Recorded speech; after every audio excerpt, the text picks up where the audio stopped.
यहाँ दी गई जानकारी ज्योतिष पर आधारित है तथा केवल सूचना के लिए दी जा रही है। TV9 डिजिटल इसकी पुष्टि नहीं करता है। यहाँ बताए गए किसी भी उपाय को करने से पहले संबंधित विषय के एक्सपर्ट से निजी तौर पर सलाह अवश्य लें।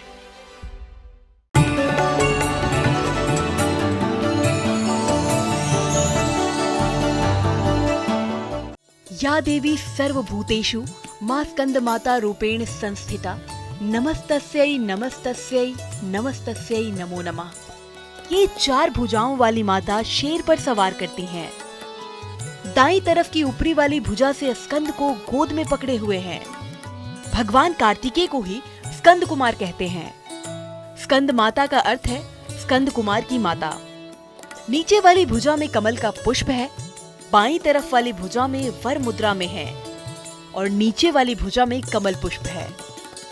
संसार में जब तरकासुर का अत्याचार बढ़ने लगा तो सभी देवी देवता, मनुष्य, गंधर्व, ऋषि मुनि आदि चिंतित हो गए थे।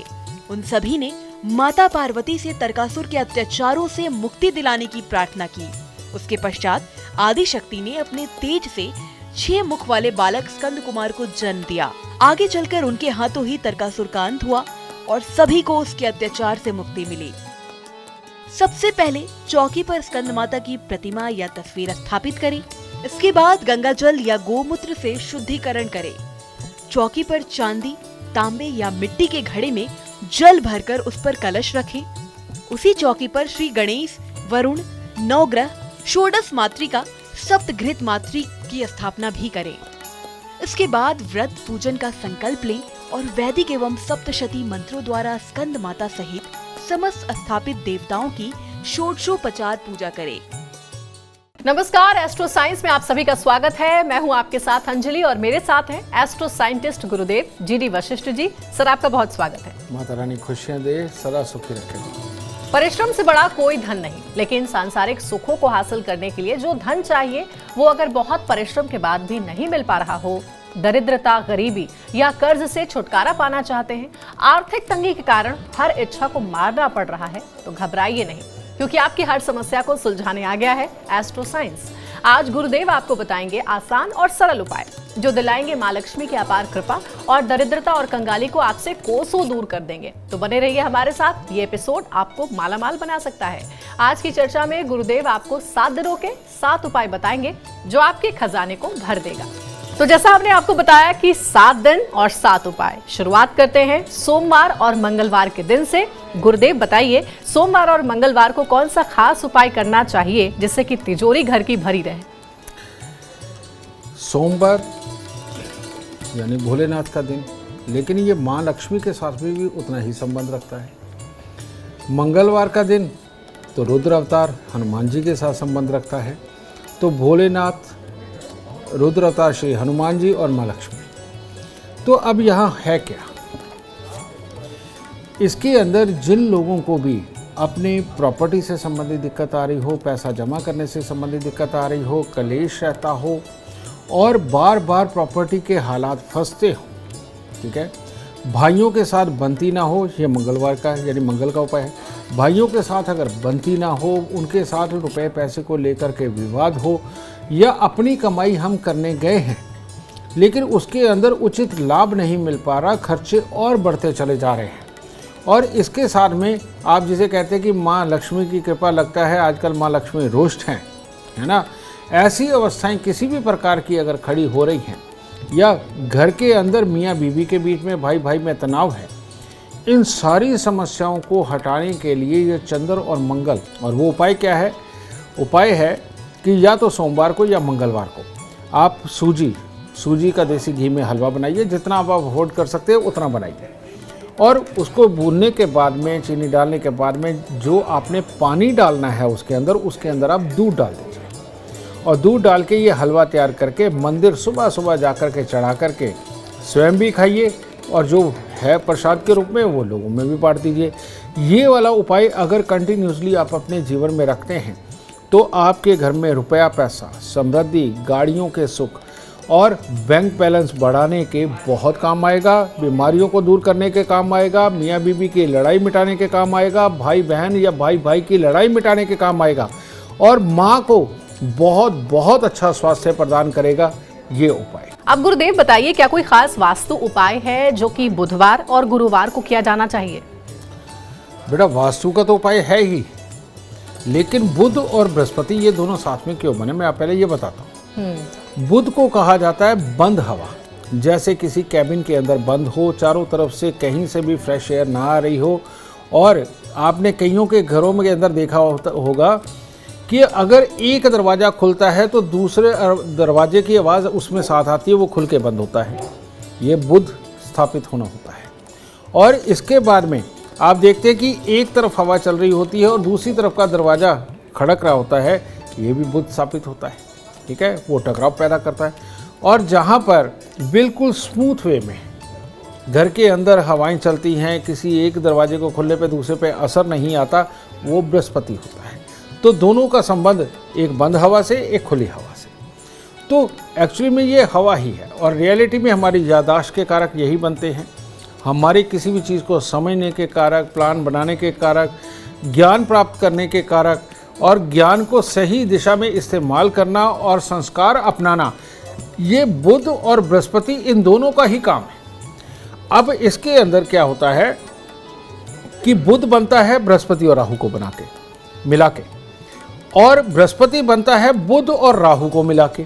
तो इन दोनों में कॉमन है बृहस्पति, और बृहस्पति होता है धुआं। तो वैसे भी कहते हैं ना कि पोल्यूशन, जितना भी पोल्यूशन धुएं का हो या किसी भी प्रकार का हो, वो राहु होता है। और ये राहु दोनों ही ग्रहों को खराब करने का काम करता है। तो ऐसी अवस्था के अंदर आपको बुध और बृहस्पतिवार को जो भी उपाय करना वो होना चाहिए राहु को पॉजिटिव करने का। तो राहु को पॉजिटिव करने के लिए सबसे उत्तम उपाय लाल किताब के अनुसार एक ही है, और वो होता है या तो अंग भंग, जिनके अंग नहीं हैं उन भिखारियों को किसी भी प्रकार का मीठा खिलाना। ठीक है, और कुष्ठ आश्रम में जाकर के कुछ भी खाने पीने को देना जिसमें कि मीठा ज़रूर होना चाहिए, और या फिर चारपाई होनी चाहिए। ये समय समय के ऊपर करते रहे।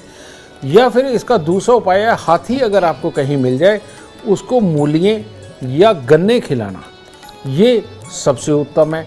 और जो इंसान कभी कभार भी ये काम करता है, महीने में एक आध बार भी काम करता है, उसके बुध और बृहस्पतिवार दोनों अच्छे होकर के पढ़ाई लिखाई हो, ज्ञान अर्जित करना हो, प्लानिंग बना करके कुछ कमाना हो और स्वास्थ्य को अच्छा बनाना हो, उसके लिए ये उपाय अमृतमय है। और चाहे बुधवार हो चाहे बृहस्पतिवार हो, इसके अंदर कुछ खास ख्याल रखना होता है। जैसे, क्योंकि बंद हवा और खुली हवा का फ़र्क है, जैसे बृहस्पतिवार को आप पालक नहीं खा सकते, मूंग साबुत नहीं खा सकते, और बुधवार के दिन आप चने की दाल और बेसन की कोई बनी हुई चीज़ अगर इसको आप अवॉइड करेंगे तो आपका शरीर हमेशा स्वस्थ रहेगा और ये बुध और बृहस्पति की लड़ाई बंद हो जाएगी और हर तरह से बुद्धि आपका साथ देगी। गुरुदेव, अब जरा बताइए, शुक्रवार और शनिवार ये जो दिन है बहुत महत्वपूर्ण दिन होते हैं क्योंकि हफ्ता अब खत्म होने की शुरुआत होती है। इस दिन क्या उपाय करने चाहिए दर्शकों को जिससे कि वो मालामाल बने रहें? मैं एस्ट्रोलॉजी को क्योंकि बहुत लोग नहीं मानते इसलिए मैं साइंस भी समझा रहा हूँ। शुक्र को पत्नी माना जाता है, शनि को पति माना जाता है। शुक्र और शनि दोनों पति पत्नी वार होती है। ठीक है, और आप देखेंगे शुक्र यानी कि विनस के बारे में तो पूरे वर्ल्ड में चर्चा है। आप जहाँ मर्जी चले जाइए वो शुक्र के साइन को ज़रूर मानते हैं क्योंकि ये बहुत बड़ी चीज़ है। अब ये क्यों है? शुक्र है हमारे वाइट सेल्स, और वाइट सेल्स का काम होता है शरीर के अंदर ऊर्जा का संचार बना करके रखना। अगर कोई बीमारी आ रही है और किसी प्रकार का कोई खराब जर्म्स अंदर गया है तो उसके साथ लड़ना, प्रोटेक्ट करना, जिसके कारण बुखार भी होता है। ये वाइट सेल्स की जब हमारे शरीर के अंदर किसी कीटाणु के साथ लड़ाई होती है तब बुखार चढ़ता है। ठीक है, ये शुक्र का काम है। और शनि हमारे जोड़ों की ग्रीस होती है, और जितने जोड़ है इनका काम करना और हमें हेल्दी बना करके रखना ये शनि का काम है। इन दोनों को अगर हम संयुक्त कर दें तो धरती पे इसके लिए अमृत में एक चीज़ बनी हुई है, वो भी मैं आपको अभी बताता हूँ। जिसका शुक्र और शनि दोनों अच्छे होते हैं वो ज़िंदगी के अंदर पार्टियां करते हैं, मॉडर्न साइंस को अपनाते हैं, सुखों को भोगते हैं, विपरीत लिंगी के सुखों को भोगते हैं और बहुत ज़्यादा पैसा कमाते हैं। और जितने आप बड़े बड़े सक्सेस पर्सनों को देखते हैं, इनका शुक्र और शनि ही अच्छा होता है। इनकी एक खासियत होती है बहुत बड़ी कि ये कभी भी किसी को भी मुंह पे नेगेटिव नहीं बोलते, कभी उसको नहीं कहते कि तेरा प्लान गलत है, तू बुरा है, ठीक है। ये हर किसी से काम निकलवाना जानते हैं और अपने सुखों को प्राप्त करना जानते हैं। ये मियाँ बीवी की एक तरह की चाल होती है, यानी कि शुक्र और शनि की चाल होती है। इनको पॉजिटिव बनाने के लिए, अपनी हर सक्सेस को बड़ा करने के लिए आपका तंदुरुस्त होना बहुत ज़रूरी है। आपके अंदर के वाइट सेल्स को स्ट्रांग बनाना बहुत ज़रूरी है, जोड़ों को स्ट्रांग बनाना बहुत ज़रूरी है। और जिनको अपने शरीर पे इस तरह से भरोसा होता है, वो पॉजिटिव सोच के ऊपर भी भरोसा करके पॉजिटिवली अप्लाई करके अपने जीवन को सक्सेस के रास्ते पर डालते हैं। तो इन लोगों को क्या करना चाहिए? शुक्रवार को मीठा किसी भी प्रकार का खाना, घी में लगा हुआ खाना उनके लिए बहुत ज़रूरी है। और शनिवार को काले मसूर की दाल बना करके वो खाना, ये शुक्र और शनि दोनों से संबंधित है। और काले मसूर की दाल के अंदर हड्डियों को मजबूत करना, वाइट सेल्स को मजबूत करना, ये तो सारी ताकत होती ही है। इसके साथ में ये लोग कमाने के लिए लालियत होते हैं जो काले मसूर ज़्यादा खाते हैं, और पॉजिटिव सोच के आदी होते चले जाते हैं। दूसरों में कमी निकालने की बजाय सिर्फ ये देखते हैं कि इसने सलाह सही दी है कि गलत दी है। गलत वाले को छोड़ते चले जाते हैं, सही वालों को अपनाते चले जाते हैं। सारे मकसदों में काम होते चले जाते हैं और रातों को देर तक पार्टी करना इनकी आदत होती है। लेकिन ये उस पार्टी के अंदर भी जा कर के बिजनेस ही ढूंढते हैं और वही ढूंढ करके लाते हैं। और ये लोग अगर काले मसूर की दाल खाते हैं तो इनके लिए सबसे उत्तम उपाय बनता है। और अब बारी आती है संडे यानी कि रविवार के दिन की। गुरुदेव, रविवार का दिन छुट्टी का दिन होता है। इस दिन क्या करना चाहिए और क्या नहीं करना चाहिए? सबसे बड़ी बात, रविवार का दिन तो है लेकिन घर में तिजोरी भरी रहे, इसके लिए क्या उपाय करने चाहिए? मैं बताता हूँ। रविवार का दिन ये सूर्य प्रधान होता है और सूर्य के साथ धरती के ऊपर जितने भी अनाज उपजते हैं वो लगभग सूर्य की श्रेणी में आते हैं। लेकिन एक बड़ी प्यारी चीज़, यानी कि जिसे आप गुड़ और शक्कर बोलते हैं, ये भी सूर्य से संबंधित ही बनती है।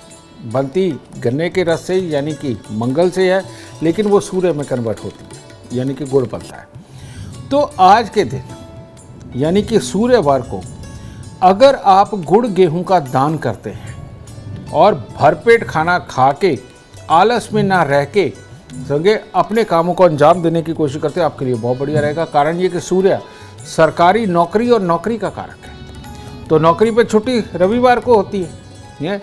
तो रविवार के दिन अगर आप गुड़ गेहूं का लगातार दान करते हैं, उस दिन गुड़ का सेवन आप स्वयं भी करते हैं, लोगों में भी दान करते हैं और पेट को भर के रखते हैं अगर, और आज के दिन खुद स्वयं भूखे नहीं रहते हैं, तो आपकी मशीनरी ज़्यादा अच्छा काम करती है। और अगर आप चाहते हैं कि आपका तेज़ बढ़े, आपकी काबिलियत को पहचाना जाए और दूसरे लोग आपके काम को सराहनीय बताएं, और इसके साथ ही आप अपने बॉस की नज़रों के अंदर इज्जत कमाएं और छोटों से काम लेने में, जो आपके जूनियर उनसे काम लेने में आप पूरी तरह से सक्षम हो सके, इसी से तो आपकी तिजोरी भरने वाली है। तो आपको आज के दिन रविवार की सुबह को नहाने धोने के बाद थोड़ा सा जल ले करके उसमें थोड़ी सी शक्कर या गेरू मिट्टी डाल करके सूर्य को जल अर्पित करना सबसे उत्तम है। अगर वो भी नहीं है तो लाल रंग के फूल ले सकते हैं, और लाल रंग के फूलों के साथ में मंदिर जाकर के परमात्मा को वो अर्पण करना रविवार को सुंदर नहीं अति सुंदर बना देता है और कमियों को खत्म कर देता है। और ये कमियां अगर खत्म होंगी तो आप जिंदगी में कामयाब इंसान कहलाएंगे। तो कामयाबी के क्या है टिप्स, कौन से दिन आपके लिए खास हो सकते हैं? अगर आप इन उपायों पर अमल करें तो ये गुरुदेव ने आपको बताया, 7 दिन 7 खास उपाय करेंगे तो दुख दरिद्रता हमेशा हमेशा के लिए आपसे दूर हो जाएगी और बरसेगी माँ लक्ष्मी की असीम कृपा। गुरुदेव के उपाय अपनाएं और भर ले अपनी झोली। गुरुदेव, इतनी अहम जानकारी के लिए आपका बहुत बहुत धन्यवाद। माता रानी खुशियां दे, सदा सुखी रखें। और हम उम्मीद करते हैं कि हमारे दर्शकों को आज का विषय पसंद आया होगा। कल आपके सामने लेकर आएंगे एक और विषय जो आपके कॉम्प्लिकेटेड लाइफ को बना देगा आसान और खुशियों से भर देगा। अगर आप हमारे गुरुदेव से मिलना चाहते हैं या पर्सनली उनसे बात करना चाहते हैं तो आप कांटेक्ट कर सकते हैं। कॉल करें 99990522 पर। ज्यादा जानकारी के लिए आप उनकी वेबसाइट पर भी जा सकते हैं www.astroscience.com पर, और साथ ही गुरुदेव का जो ऐप है एस्ट्रो साइंस, इसे भी आप इंस्टॉल कर सकते हैं। इसमें आपको हर जानकारी मिलेगी, जो भी आप सवाल पूछना चाहते हैं उसका जवाब यहाँ मिलेगा आपको। फिलहाल समय हो गया आपसे अलविदा कहने का। बने रहिए हमारे साथ और हमारे एस्ट्रो साइंटिस्ट गुरुदेव GD वशिष्ठ जी के साथ देखना ना भूलें एस्ट्रो साइंस रोजाना सुबह 8 बजे। नमस्कार।